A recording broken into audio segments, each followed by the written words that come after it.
할렐루야. 2022년 11월 1일 화요일 아침 기도회를 시작하겠습니다. 오늘도 주님의 귀한 말씀을 함께 묵상하고 또 기도함으로 복된 하루를 시작하는 우리 성도님들 되시기 바랍니다. 오늘 하나님의 말씀은 다니엘서 1장 1절부터 7절까지의 말씀입니다. 유다 왕 여호야김이 다스린 지 3년이 되는 해에 바벨론 왕 느부갓네살이 예루살렘에 이르러 성을 에워쌌더니 주께서 유다 왕 여호야김과 하나님의 전 그릇 얼마를 그의 손에 넘기심에 그가 그것을 가지고 신할 땅 자기 신들의 신전에 가져다가 그 신들의 보물창고에 두었더라. 왕이 환관장 아스부나스에게 말하여 이스라엘 자손 중에서 왕족과 귀족 몇 사람 곧 흠이 없고 용모가 아름다우며 모든 지혜를 통찰하며 지식에 통달하며 학문에 익숙하여 왕궁에 설만한 소년을 데려오게 하였고 그들에게 갈대아 사람의 학문과 언어를 가르치게 하였고 또 왕이 지정하여 그들에게 왕의 음식과 그가 마시는 포도주에서 날마다 쓸 것을 주어 3년을 기르게 하였으니 그 후에 그들은 왕 앞에 서게 될 것이더라. 그들 가운데는 유다 자손 곧 다니엘과 하나냐와 미사엘과 아사랴가 있었더니 환관장이 그들의 이름을 고쳐 다니엘은 벨드사살이라 하고 하나냐는 사드락이라 하고 미사엘은 메삭이라 하고 아사랴는 아벳느고라 하였더라. 아멘. 11월입니다. 시간이 참 빠르죠? 오늘부터는 다니엘서를 함께 묵상하겠습니다. 다니엘서는 말세를 살아가는 우리 하나님의 백성들이 어떠한 자세로 살아가야 하는가, 이것을 다니엘과 세 친구들을 통해서 우리에게 보여주고 있죠. 특히 이 다니엘이라는 인물이 중심이 되어서 하나님의 역사하심과 인도하심을 증거하고 있습니다. 이 다니엘이라는 이름은 하나님은 나의 심판자이시다라는 의미를 갖고 있는데요. 어찌 보면은 이 하나님은 나의 심판자이시다라는 이 다니엘의 이름이 또한 이 말씀의 주제이기도 합니다. 하나님께서 항상 나의 삶을 주관하시고 그 시선이 나를 바라보고 계신다는 심판자가 되신다는 믿음이 있었기 때문에 이 다니엘이 이 이름의 뜻을 항상 자신의 이름의 뜻을 항상 마음에 두고 일평생 잊지 않았기 때문에 적 진영 한복판인 바벨론의 수도, 그것도 느부갓네살 왕의 궁전에서 하나님을 믿는 것을 포기하지 않고 하나님을 경외하면서 하나님과 동행하는 신앙인으로 살아갈 수가 있었던 것이죠. 오늘 말씀은 유다 왕 여호야김이 다스린 지 3년째 되던 해, BC 605년이죠. 바벨론 왕 느부갓네살이 1차적으로 유다를 침공해오는 모습부터 시작이 되고 있습니다. 이 여호야김 왕이 느부갓네살에게 밉보인 이유가 이집트 왕 느고가 세운 왕이거든요. 예레미야의 경고를 무시하고 계속해서 친애굽 정책을 계속해서 고집하다가 결국 바벨론 왕 느부갓네살의 진노를 사게 된 겁니다. 결국 이 여호야김 왕이 바벨론으로 끌려가게 되면서 많은 사람들이 같이 포로로 끌려가게 되는 것이죠.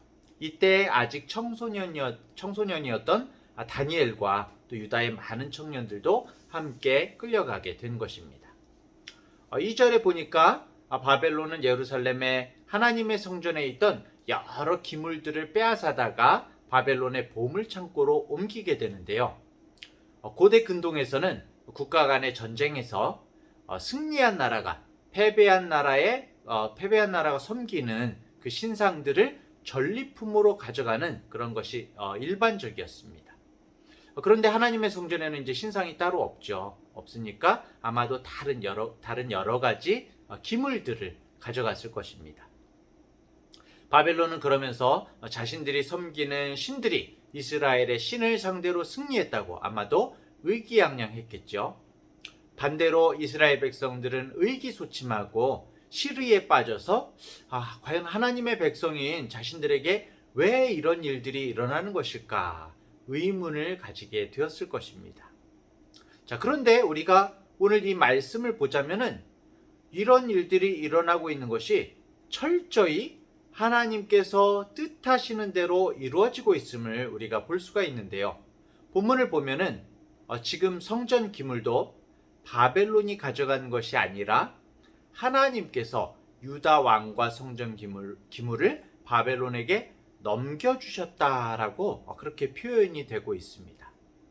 지금 이스라엘 사람들이 보기에는 절망적이고 너무나 치욕적인 상황인데, 그런데 이 모든 것이 하나님의 뜻대로 이루어지고 있다는 것입니다. 왜 하나님께서 이스라엘을 전쟁에서 패하게 하시고 또 성전 기물을 다 넘겨주시는 걸까요? 네, 우리가 잘 알다시피 하나님의 백성인 이스라엘이 더 이상 하나님의 뜻 가운데 서 있지 않았기 때문입니다. 하나님의 이름을 부르고 종교적 의식과 형식은 있었지만 더 이상 하나님의 뜻을 따르지 않는 이스라엘에게 하나님께서 바벨론이라는 회초리를 드신 것이죠. 그저 눈에 보여지는 형식적인 성전과 제사는 더 이상 하나님의 뜻이 아닌 것을 준엄하게 보여주시는 것이 예루살렘 성전의 파괴와 또 백성들이 포로로 끌려가는 모습이었던 것입니다. 신약 시대에도 마찬가지죠. 화려함의 극치를 이루었던, 어떻게 보면 솔로몬 성전보다 더 규모가 어마어마했던 헤롯 성전이 AD 70년에 로마군에 의해서 철저하게 파괴된 것도 같은 이유 때문인 것이죠. 성도 여러분, 우리 교회, 우리의 공동체는 과연 어떻습니까?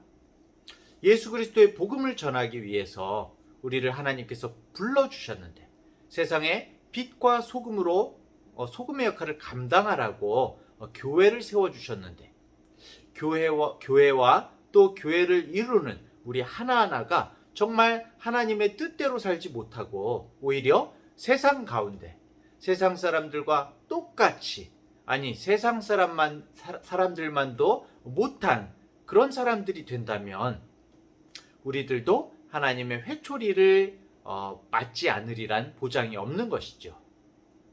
하나님께서 교회를 자정하고 바로 세우시기 위해서 때때로 우리에게 고난과 치욕을 허락하실 수도 있다는 것입니다. 그리고 그것은 철저하게 하나님의 섭리 가운데 이루어지는 엄중한 메시지인 것이죠. 자, 다시 본문으로 가서 3절 4절에 보게 되면은 결국 바벨론은 다니엘을 비롯해서 이스라엘의 왕족과 귀족 중에서 흠이 없고 지혜로운 엘리트 소년들을 바벨론으로 끌고 가게 됩니다. 우리나라의 경우에도 그랬죠. 100여 년 전에 일제가 우리나라를 점령한 후에 우리나라의 역사와 문화를 말살하기 위해서 완전히 자신들과 동화시키기 위해서 황국 신민화 정책을 펼쳤죠. 그래서 특히 조선의 어린이들에게 일본말을 가르치고 일본 문화를 가르쳐서 완전히 일본 사람을 만들어가지고 일본 황제에게 충성하는 신화를 길러내려는 역사적 강요가 있었습니다.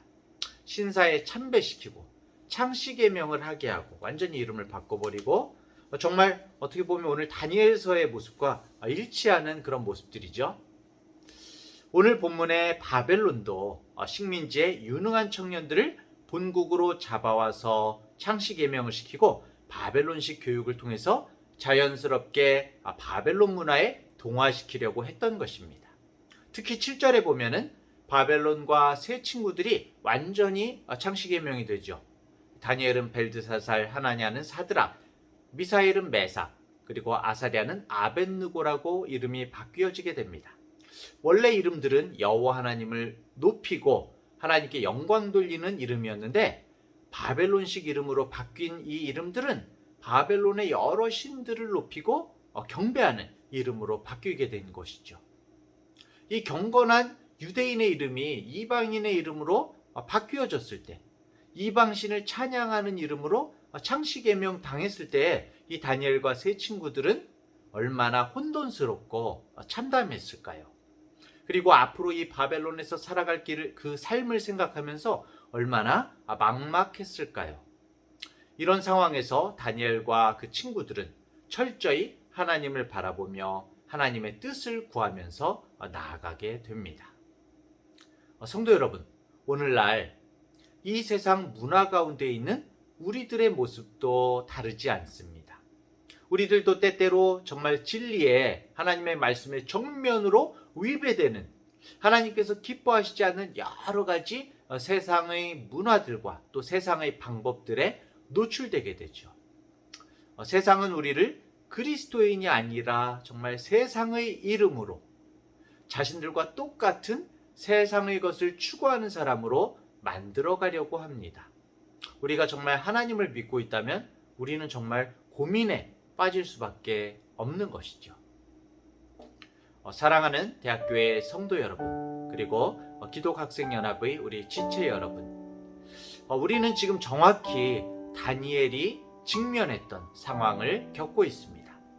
세상이 우리를 거룩한 하나님의 사람이 아닌 바벨론 사람으로 개조하기 위해서 우리에게 많은 시험과 유혹과 협박으로 다가오고 있습니다. 다니엘과 친구들이 그 압력에 어떻게 맞서갔는지, 바벨론이 그들을 압도하기는커녕 그들이 그 문화 가운데에서 어떻게 더욱 성숙한 믿음의 사람으로 세워져 갔는지 우리가 말씀을 통해서 깨닫고 주님께 기도 가운데 지혜를 구하며 오늘도 세상 가운데 참 그리스도인으로 살아가는 우리 성도님들 그리고 우리 지체들 되시기를 간절히 소원합니다. 축복합니다. 기도하겠습니다. 은혜로우신 하나님 아버지, 이 세상의 유혹들이 우리를 삼키려고 합니다. 세상 부와 권력과 쾌락에 대한 매력이 너무나 강력합니다. 하지만 주님, 우리가 그 무엇보다 누구보다 주님을 더욱 사랑하게 하여 주시옵소서. 우리가 알고 믿고 있는 것만이 아니라 모든 삶의 방식에 있어서 세상과 구별되어 살아갈 수 있도록 성령의 능력을 부어주시고 지혜를 허락해 주옵소서. 탐욕의 힘에서 우리를 건져주시고 주님의 영광을 위해 살아갈 수 있도록 붙들어 주시옵소서. 심판자 되시는 주님의 시선을 날마다 의식하며 주님 앞에 살기를 원합니다. 오늘도 동행하여 주옵소서. 예수님의 이름으로 기도합니다. 아멘.